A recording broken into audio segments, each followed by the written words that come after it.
Históricamente pegado con engrudo el libro con la misión de educar. Por eso te pregunto, Manuel, en la época de la colonia, ¿cómo funcionaba la literatura infantil? Claro, bueno, ha habido una evolución, imagínate, de esos años hasta ahora. Cuando llega la imprenta a Chile, empiezan entonces a aparecer los primeros libros, porque antes se traían desde Perú, desde el virreinato, se imprimían los libros allá, los libros para niños también, llegaban acá a Chile. Entonces los primeros libros que se imprimen acá en realidad tienen un sesgo educativo, porque eran lo que se denominaban las cartillas, que eran libros donde venían las letras para enseñar a leer. Entonces los primeros libros de la época, ya de la época republicana, claro, son libros que tienen ese sesgo educativo para enseñar a leer, pero sobre todo también con un carácter patriótico para fortalecer el sentido de la patria y también fortalecer lo religioso. O sea, estamos hablando libros para niños con un estricto sentido, claro, porque eran libros patrióticos, religiosos y morales. Entonces no había ese sentido que hoy día tiene el libro infantil recreativo, de entretención, que le atrajese al niño. Por eso que había, por ejemplo, muchos libros que se publicaban de obritas teatrales, ¿no? Teatro escolar de carácter patriótico. Eso era lo que prevalece en el siglo XIX. Ya en el siglo XX ahí hay un cambio total. En el año 1908 aparece, aquí traje algunos ejemplares, que aunque es posterior, la revista El Peneca. Entonces ya El Peneca, que es del año 1908... que dura, fíjate, hasta el año 1960, ya tiene el carácter artístico en las portadas y en los textos, porque ya entonces el niño busca la revista en las estaciones de trenes para recrearse en estas historias. Entonces ya aquí es arte el que le entregan y también literatura, textos que vienen desde Europa, los cuentos de los hermanos Grimm, de Hans Christian Andersen, se publican en estas revistas y tienen ese valor tan distintos, estos cuentos, a los que había en el siglo XIX. Ya la revista pasa a ser algo del niño. El niño se apropia de la revista y de los cuentos, empieza a haber una evolución. Manuel, revisando esa misma historia, cuando llega a la imprenta, ¿cuál podríamos decir entonces es y se convierte en el primer libro infantil editado en Chile? Bueno, el primero se llama Cartilla del Padre Zárate.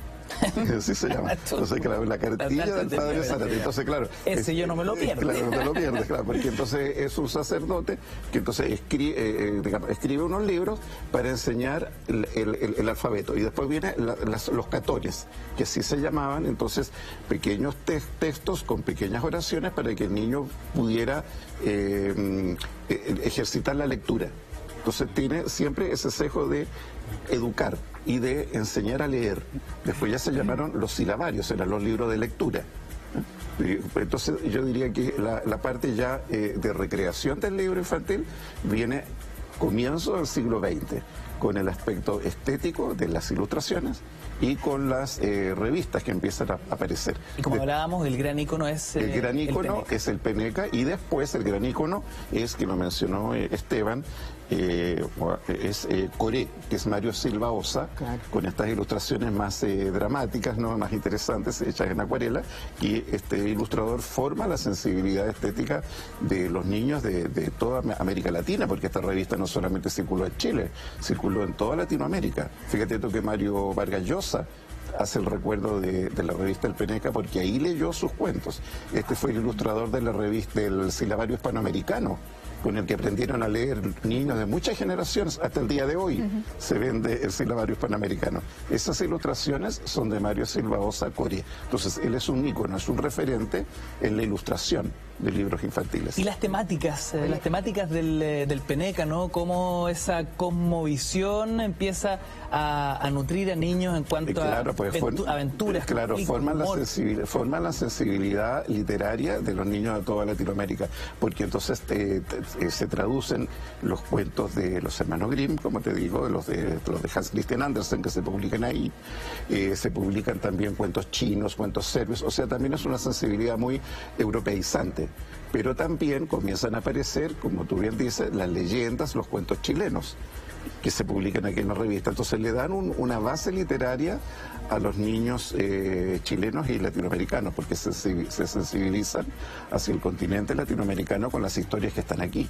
Entonces, muy interesante. Después ya vienen las editoriales, que también habría que mencionarlas, porque los libros no tenían muy buena calidad artística. Entonces, en los años 40 llega a Chile por efecto de la Guerra Civil Española, llega un catalán, que fue un escritor, Francesc Trabal, que consideró que los libros no eran muy bonitos, no eran muy estéticos. Entonces le sugiere al escritor Hernán del Solar que funden una editorial, que tenga esa calidad estética en el libro, que sea de tapa dura, que haya ilustraciones en colores, ¿no? Entonces crean una editorial que yo diría es la primera editorial de libros infantiles chilenos, que se llamó la editorial Rapa Nui. Aquí traje algunos libros para mostrar.